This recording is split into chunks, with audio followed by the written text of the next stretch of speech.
नमस्कार दोस्तों, स्वागत है आपका आपके अपने favourite YouTube channel Civil Guruji the Civil Engineers Training Institute में। मैं engineer corporate trainer Kamlesh Kumar आपका फिर से एक बार स्वागत करते हैं हमारे नए वीडियो में। आज का जो वीडियो है हमारे इंजीनियर्स की एस्टिमेशन की जो क्लासेस इनकी पूरी हो चुकी है वो प्रेजेंटेशन दे रहे हैं। तो चलिए इनके प्रेजेंटेशन को देखते हैं। और आप भी चाहते हैं कि हमारी ऑफलाइन ट्रेनिंग को ज्वाइन करना तो कॉल कर सकते हैं 9111001234 पे।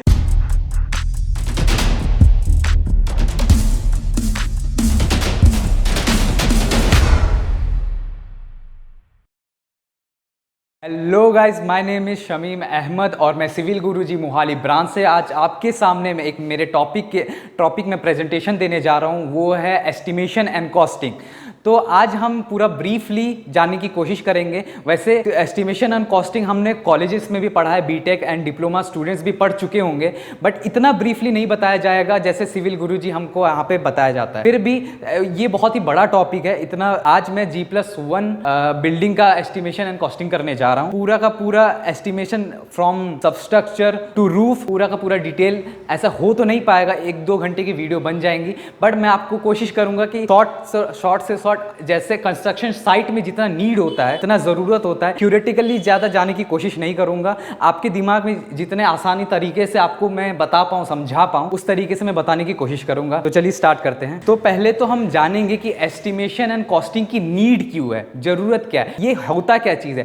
एस्टिमेशन वो चीज है कि हम किसी भी चीज को भविष्य में अगर हम करने जा रहे हैं, फॉर एग्जाम्पल अगर हम कोई ट्रिप प्लान करने जा रहे हैं तो उसके लिए हम पहले से एक अनुमान अपने दोस्तों के साथ अनुमान लगाएंगे ना कि हाँ, गाड़ी में जाने का कैब का किराया कितना होगा, फ्लाइट की किराया कितना होगा, घूमने फिरने का किराया कितना होगा, एक एस्टिमेट लगा के उतना बजट हम लेके चलते हैं। तो उसी को हम एस्टिमेशन एंड कॉस्टिंग कहते हैं इन सिविल इंजीनियरिंग। ठीक है, तो उसमें हमको क्या पता चलता है कि हम अपना जो कोई भी बिल्डिंग बना रहे हैं, कोई भी हमारा प्रोजेक्ट बना रहा है, पहले से ही ब्रिक वर्क हो गया, एक्सकेवेशन हो गया या फिर कंक्रीट हो गया, हर चीज का एस्टिमेट करेंगे, का वॉल्यूम निकालेंगे, का एरिया निकालेंगे, एरिया निकालने के बाद का कॉस्ट पता करेंगे और पता करने के बाद हम उसको एस्टिमेट करेंगे कि हमको एक डिटरमाइंड कॉस्ट हमको पता चल जाएगा कि हमको इतने रुपए में इतने पैसा पूरे प्रोजेक्ट में जरूरत पड़ेगा। इससे क्या होता है, इससे ये होता है कि हमको एक नॉलेज हो जाता है अमाउंट का कि हम फॉर एग्जांपल कि किसी प्रोजेक्ट में हमने एस्टिमेट किया है, एस्टिमेट करने के बाद एक नॉलेज हो गया कि वो 1 करोड़ का प्रोजेक्ट, तो ये ओनर के पास या फिर क्लाइंट के पास एक वो आ जाता है। हम जब एस्टिमेट दे देते हैं एक डिटेल आ जाता है कि हाँ भाई ये 1 करोड़ का प्रोजेक्ट है, इसको अब 1 करोड़ से ज्यादा नहीं लगेगा या फिर 1 करोड़ से कम नहीं लगेगा, तो एक पैसे के भी एक लमसम वैल्यू मिल जाता है। तो यहाँ पे हम एस्टिमेशन में क्वांटिटीज किन किन क्वांटिटीज में हम काम करेंगे इस बता देता हूँ आप सबको। तो इन कुछ क्वांटिटीज में हम काम करते हैं, एरिया में हम काम करते हैं। फॉर एग्जांपल अगर हम एस्टिमेट करेंगे और जो प्लॉट है हमारा, उस प्लॉट का एरिया हम कैलकुलेट करेंगे। उसके बाद वॉल्यूम्स में हम बात करेंगे, जैसे कि हमारा कॉन्क्रीट कितने वॉल्यूम का हो गया, ठीक है, वॉल्यूम में। उसके बाद एन्यूमरेट क्वांटिटीज हो गया, फॉर एग्जांपल जैसे चिटकनी हो गया, हुक हो गया दरवाजों का, या फिर हिंजेस हो गए दरवाजों में, ये जो लगते हैं। अब इनकी क्वांटिटी हम एरिया और वॉल्यूम में तो नहीं निकालेंगे, और दुकान में भी जब खरीदने जाते हो तो आप एरिया और वॉल्यूम तो नहीं बताते होगे, तो इनकी एक क्वांटिटी होती होगी, तो उस क्वांटिटी से हम प्राइस को डिटरमाइन करते हैं एज ए मार्केट प्राइस। और रनिंग मीटर जो होता है, फॉर एग्जांपल पाइपलाइन हो गया, पाइप का पूरा डायमीटर हिसाब से उसका नहीं लेंगे, तो एक रनिंग मीटर होता है। जैसे कि अब नल का पानी या फिर पाइपलाइन टैंकी तक हमको ले जाना है, तो पाइप रूम, जैसे कि दो मंजिला बिल्डिंग हो गया, वो 6 मीटर का हो गया, पाइप 6 मीटर की पाइप चाहिए होता है, तो ये सब हमको रनिंग मीटर हो गए। और तीसरा चीज है जो कि मास, वो जैसे कि हम आगे पढ़ेंगे इसी। तो ये कुछ फॉर्मूलेज हैं और क्वांटिटीज हैं जिसमें हम एस्टिमेशन एंड कॉस्टिंग इसमें करेंगे। तो एज ए एस्टिमेशन इंजीनियर हम क्या करेंगे, स्टार्टिंग में पहले हमको एक ड्राइंग मिलेगी, एक प्लॉट का हमको एक ड्राइंग पहले से मिल जाएगी, ऑटोकैड की ड्राइंग होगी PDF फॉर्म में। तो उस ड्राइंग में हमको डिटरमाइंड होगा कि साइट का जो साइज है, एरिया है। फॉर एग्जाम्पल अगर मैं आपको बताऊं, साइट है, ठीक है, तो उसका हम सबसे स्टार्टिंग में क्या करेंगे, हम सबसे स्टार्टिंग में इस साइट क्लीनिंग के बारे में स्टार्ट करेंगे। साइट क्या पता अंडुलेटेड हो साइट में, तो पहले हम एज ए एस्टिमेशन इंजीनियर हम सबसे पहले क्या करेंगे, हमको एक ड्राइंग मिलेगी, एक ऑटोकैड की या PDF फॉर्म में कोई भी हमको ड्राइंग मिलेगी, तो हमको उसमें एस्टिमेट करना होगा कि हम कितना, एक प्लॉट साइज हमको मिलेगा, डिटरमाइंड प्लॉट साइज मिलेगा। फॉर एग्जाम्पल मैंने यहाँ पे आपको दिखाया 5x5 का प्लॉट साइज है हमारे पास, ये 5 मीटर में है। तो 5x5 में हम सबसे पहले उस साइट में क्या करेंगे, हम सबसे पहले एक काम करेंगे, वो है हमारा साइट क्लीनिंग। साइट क्या पता वहां पे कचरा हो, क्या पता वहाँ पे पेड़ पौधे हो, उन सब चीज़ों को हमको क्लीन करना पड़ेगा सबसे स्टार्टिंग में, सबसे बिगिनिंग में। घर ऐसे हम स्टार्टिंग नहीं बनाएंगे या फिर ऐसे ही हम एक्सकेवेशन स्टार्ट नहीं करेंगे, ठीक है।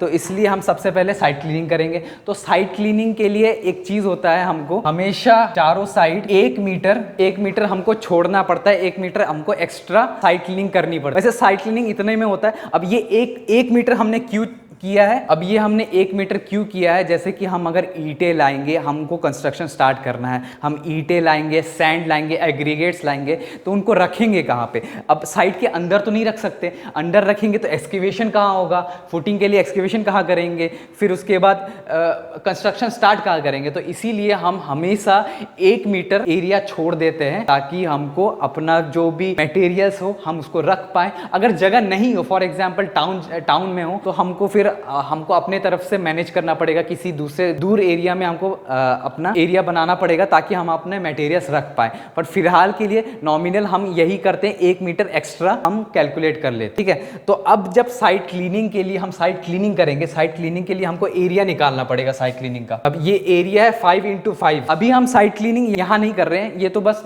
उतने का ही है। तो अभी हम साइट क्लीनिंग करेंगे। साइट क्लीनिंग के लिए हम ऑब्वियसली हमको एरिया निकालेंगे।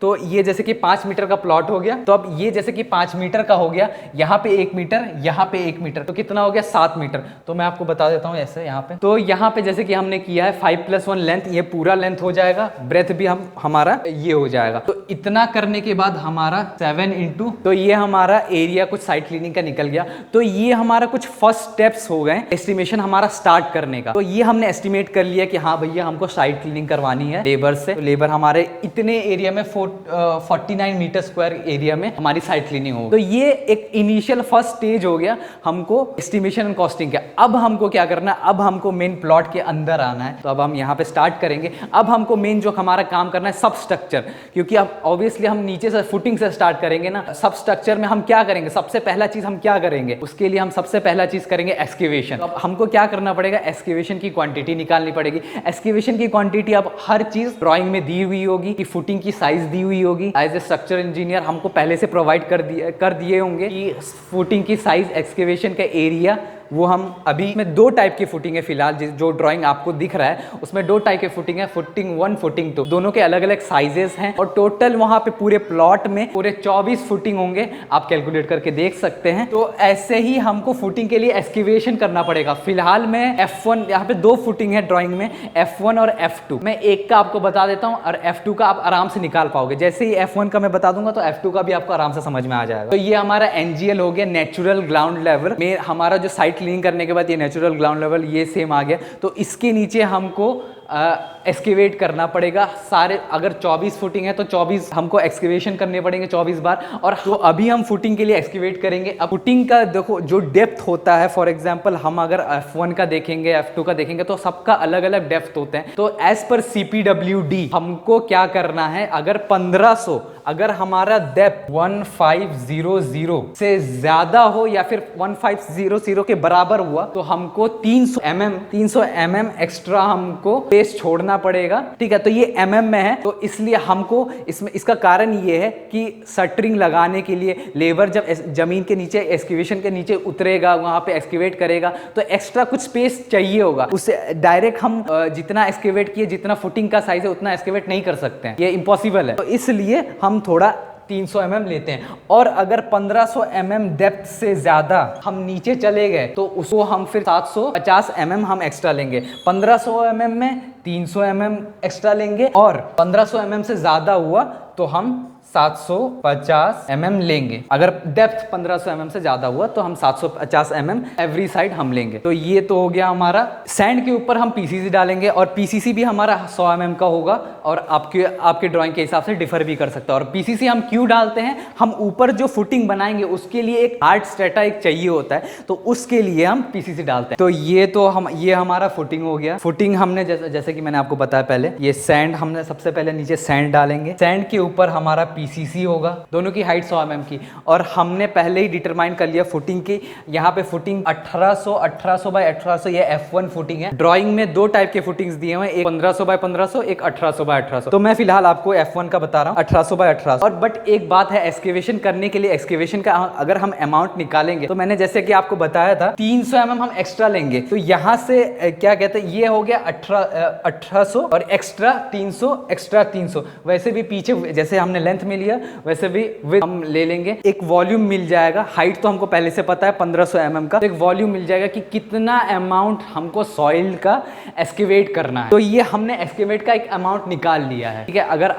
अगर आपको समझ में आ गया होगा तो अब हमको क्या करना है, फुटिंग की अमाउंट निकालनी कि कितना हमको प्लेस करना है, हमको कितना इसमें क्या क्या डलेगा। यहाँ पे हम आपको जैसे कि मैंने बताया था कि 300 हमको एक्स्ट्रा लेना है और 1800 हमारा फुटिंग का साइज है। तो अब ये जो हमारा एक्सकेवेशन जो हम कर रहे हैं वो स्क्वायर एक्सकेवेशन है। अब हम आएंगे फुटिंग में, ठीक है। यहाँ पे हमारे पास ट्रेपेजॉइडल फुटिंग है, हर जगह अलग अलग फुटिंग होते हैं। यहाँ पे हमारे पास ट्रेपेजॉइडल फुटिंग है। अभी कॉलम तक अभी हम पहुंचे नहीं है, कॉलम का अभी नहीं करेंगे। तो हमको यहाँ पे D1 एंड D2 ये हाइट हमको बताया गया है। ये हाइट हमारा D1 है, ये हाइट हमारा D2 है। तो इस हिसाब से हम इस रेक्टेंगल का फुटिंग के दो पार्ट हो गए, एक रेक्टेंगुलर पार्ट, एक ट्रेपेजॉइडल पार्ट। तो रेक्टेंगुलर पार्ट का हम वॉल्यूम निकाल लेंगे, ट्रेपेजॉइडल पार्ट का वॉल्यूम निकाल लेंगे। अब इसके ऊपर जो हमारा कॉलम स्टार्ट होगा, कॉलम कहां तक जाएगा, ऑब्वियसली हम कॉलम, हमारा जो कॉलम होता है पूरे टॉप फ्लोर तक जाएगा। बट फिलहाल मैं आपको सिर्फ सबस्ट्रक्चर का बता रहा हूं। ये पूरा जो हिस्सा है हमारा सबस्ट्रक्चर का ही चल रहा है अभी फिलहाल। कॉलम जो एनजीएल के नीचे जो कॉलम होता है उसको हम कहते हैं पेडेस्ट्रियल कॉलम, उस कॉलम को हम पेडेस्ट्रियल कॉलम कहते हैं।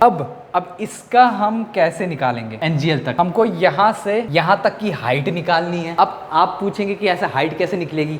अब हाइट ऑब्वियस सी बात है, हमने 1500 mm का लिया था, एक्सकेवेशन किया था, उससे हमारा कितना सैंड गया, 100। तो -100। पीसीसी कितना गया, -100 mm हाइट। ये मैं हाइट निकाल रहा हूँ फिलहाल। तो ये 1500 माइनस, आपको पता चल गया होगा कि मैंने कैसे किया, 1500 minus sand minus PCC minus ये जो D1 का हाइट है, D2 का हाइट है, उसको मैंने माइनस किया। उसके बाद हमको मिला 900। ये 900 क्या है, यहाँ से लेकर यहाँ तक का हमारा हाइट है 900। अब कॉलम को, आपका कॉलम का साइज आपको दिया होगा, और अगर हम कॉलम को ऊपर से देखेंगे तो कॉलम कुछ ऊपर से ऐसा दिखेगा, समथिंग लाइक दिस। तो अब कॉलम को कॉलम का हमारा साइज एज पर ड्राइंग, मेरे ड्राइंग के हिसाब से 400 250 C1 कॉलम का है। और ड्राइंग में C1 C2 दो टाइप के अलग अलग कॉलम है। तो मैं अभी फिलहाल C1 का आपको बता रहा हूं। तो C1 के कॉलम का 400 बाय 250 है हमारे पास। तो इस कॉलम का हमको, ऑब्वियसली हमारे पास हाइट है, पेडेस्ट्रियल कॉलम, ये जो हमारा पेडेस्ट्रियल कॉलम का हम पेडेस्ट्रियल कॉलम का हम आराम से वॉल्यूम निकाल लेंगे। 2 NGL, हमको NGL तक सिर्फ निकालना है, क्योंकि हम सिर्फ अभी सबस्ट्रक्चर का हिस्सा कर रहे हैं, यहां तक कर रहे हैं हम, ओनली यहां तक कर रहे हैं। तो ऑब्वियसली 400 250 इंटू हाइट कितना है,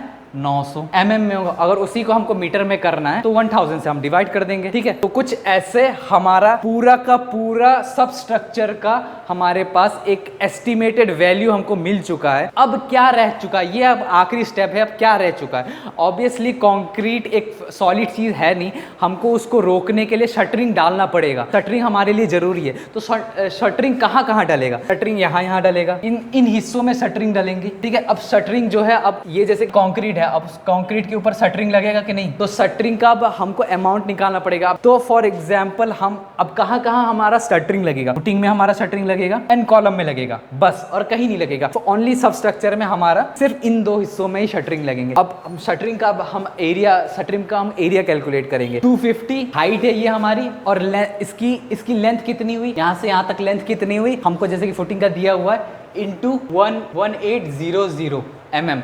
तो ये हमारा एक साइड का हो गया, सिर्फ एक साइड का। हमारा फुटिंग क्या है, हमारा स्क्वायर फुटिंग है, तो एक साइड का हो गया। अब चारों साइड हमको शटरिंग डालना होगा, तो चारों साइड हम क्या करेंगे, इंटू 4। तो शटरिंग का यही फॉर्मूला हो गया। फुटिंग के लिए हमारे पास शटरिंग का एक अमाउंट आ जाएगा। तो ये सिर्फ फुटिंग का हो गया। अब हमारे पास आखिरी में क्या बचा है, अब हमारे पास आखिरी में कॉलम का शटरिंग बचा है। तो ये हमारा कॉलम का अब हम करेंगे। तो कॉलम का जो है हमारा हाइट हो गया, ठीक है, हाइट 900 हमने अभी निकाला है। अब सम ऑफ ऑल साइड, एक साइड 400 है, दूसरे साइड 250 है, फिर एक और साइड 400 है, फिर दूसरे साइड 250 है। तो हम इसको लिखेंगे